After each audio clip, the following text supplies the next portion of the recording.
problème, c'est de trouver les vraies causes de la montée de l'illettrisme, puisque, hélas, on a une progression, entre guillemets, de l'illettrisme aujourd'hui en France, c'est-à-dire dans la plupart des pays européens. Donc, il faut identifier les vraies causes, et le problème, c'est de trouver les vraies réponses. Parce qu'on est très nombreux à s'occuper d'illettrisme, tout le monde est contre l'illettrisme, j'ai encore jamais rencontré dans ma vie quelqu'un qui soit pour, mais le problème, c'est que les gens ne savent pas d'où ça vient, et ils ne savent pas répondre à ce fléau, il faut bien le dire quand même, qu'est l'illettrisme. On a fait avec l'amiral Béraud, ici au Conseil d'analyse de la société, un travail sur les JAPD, vous savez, les journées d'appel pour la défense. Or, c'est très très frappant de voir qu'on a exactement les mêmes chiffres, vraiment à la virgule près, d'illettrisme qu'à l'entrée en sixième. C'est-à-dire qu'en gros, on a à peu près 35% d'enfants qui, à l'entrée en sixième, sont en difficulté, évidemment à des degrés divers. Ça ne veut pas dire qu'ils soient analphabètes, mais qui ont vraiment des difficultés de lecture et d'écriture. C'est-à-dire qu'en gros, pour aller vite, on a 35% des enfants qui, à l'entrée en sixième, ne liront jamais un livre par plaisir. Certains peuvent déchiffrer, d'autres pas. Il y a toute la hiérarchie des degrés entre l'analphabétisme complet et puis les difficultés de lecture. Mais en gros, 35% d'enfants ne peuvent pas lire un article de journal simple ou un petit livre, parce que même s'ils déchiffrent, ils ne comprennent pas ce qu'ils lisent. Voilà. Or, les mêmes, vous les retrouvez exactement à la virgule près à l'âge de 18 ans aux journées d'appel pour la défense. C'est-à-dire que entre l'entrée en sixième et l'âge de 18 ans, le système scolaire n'a pas réparé les choses. C'est ça qui est grave. Alors, quelles sont les causes, quels sont les remèdes? Moi, ça fait 10 ans que je travaille là-dessus et je pense qu'on n'a pas identifié les causes. Dans la plupart des cas, on se trompe. Je pense que c'est pas ce qu'on dit, c'est pas l'immigration, c'est pas la télévision, c'est pas... Alors, ce thème qui est rebattu partout, c'est les écrans contre les écrits, tout ça n'est pas vrai, malheureusement. Si c'était ça, on aurait une réponse facile. Non, la vérité, c'est qu'on a tout un mouvement de société qui est, depuis une quarantaine d'années, un mouvement qui privilégie, disons, la spontanéité, la créativité, plutôt que le respect des héritages. Et le problème, c'est qu'il y a deux héritages dans l'éducation, c'est la langue et la politesse. La langue maternelle, vous ne l'avez pas inventée, les règles de politesse non plus. Et donc, face à ces héritages, toute la pédagogie moderne est au fond en décalage. C'est-à-dire que par rapport à ces héritages, que sont à la fois les règles de politesse et les règles de grammaire, eh bien, la créativité ne marche pas, le culte de l'imagination, de la spontanéité ne va pas. Je le dis toujours bêtement, mais c'est vrai, la spontanéité, la créativité en matière de grammaire, ça s'appelle les fautes d'orthographe, tout simplement. Et là, on est obligé de revenir à une attitude d'humilité, de respect, d'une certaine manière, par rapport à des héritages qui nous sont transmis. Il y a du par cœur, il y a des apprentissages bêtes et qui ne collent pas avec les méthodes modernes. Ce que je propose pour laisser la question des causes et aller tout de suite vers les remèdes, parce que c'est l'essentiel, c'est exactement ce qu'on fait en Finlande, c'est-à-dire les dédoublements de cours préparatoires. Pourquoi le cours préparatoire? Parce que je vais vous donner un chiffre terrible et qui est le chiffre le plus important de tous. 80% des enfants qui n'apprennent pas à lire au cours préparatoire n'apprennent jamais à lire. Voilà.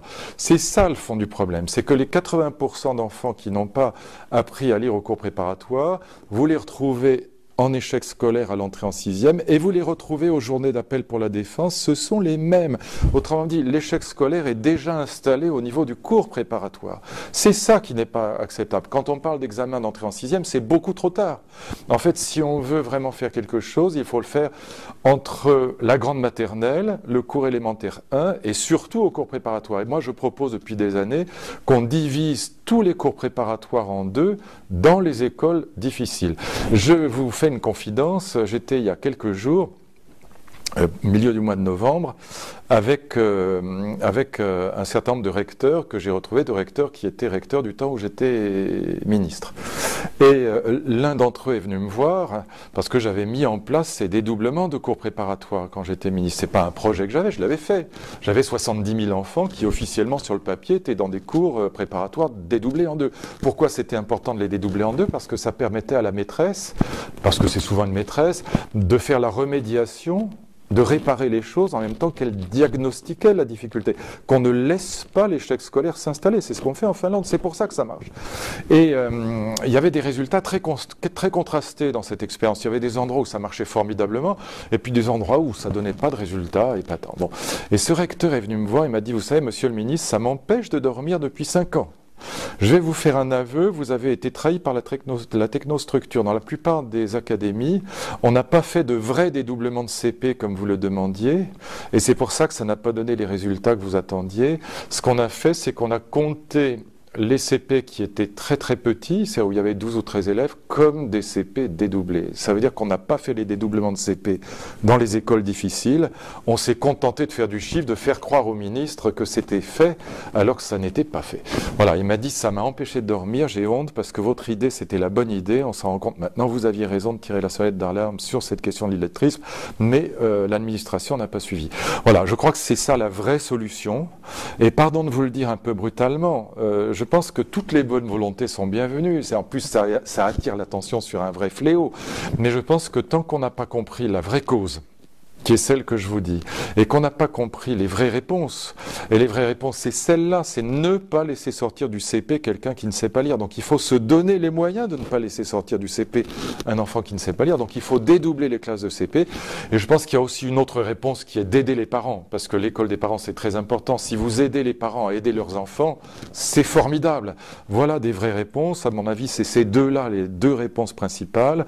Dédoubler les cours préparatoires des écoles difficiles, aider les parents à aider les enfants, mais si on fait des choses, comment dire, à côté, bon, c'est très bien de toute façon, mais ce ne sera pas efficace. Il faut vraiment prendre le mal à la racine, et c'est au cours préparatoire que ça se joue. Parce que, et je vous dis pourquoi, les enfants qui n'ont pas appris à lire et à écrire au cours préparatoire se sentent en échec scolaire. Et si vous connaissez les enfants de cet âge-là, c'est 7 ans.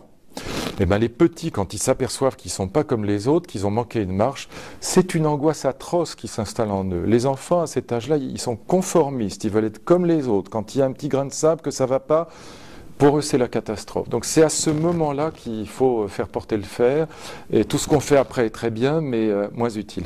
Évidemment, pour les adultes, tout ce qu'on peut faire est absolument épatant. Moi, j'ai vu, en effet, de près, moi, c'est un petit peu aussi ce que j'appelais l'école des parents, parce que quand je parle de l'école des parents, très souvent, les enfants illettrés ou en difficulté de lecture ont des parents qui sont eux-mêmes en difficulté de lecture. Quand je parle d'école des parents, ça consiste pas simplement à ouvrir les écoles aux parents le soir pour leur donner une formation qui leur permette d'aider leurs enfants, mais il faut aller les chercher, ces parents-là, parce qu'ils viendront jamais spontanément dans une école.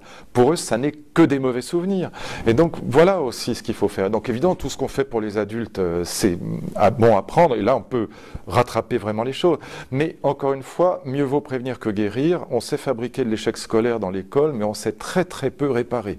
Et le seul moyen de réparer, c'est de réparer quand l'échec apparaît. C'est pas après. Après, c'est trop tard. Après, ça s'installe. L'angoisse est là. Le sentiment d'échec est là.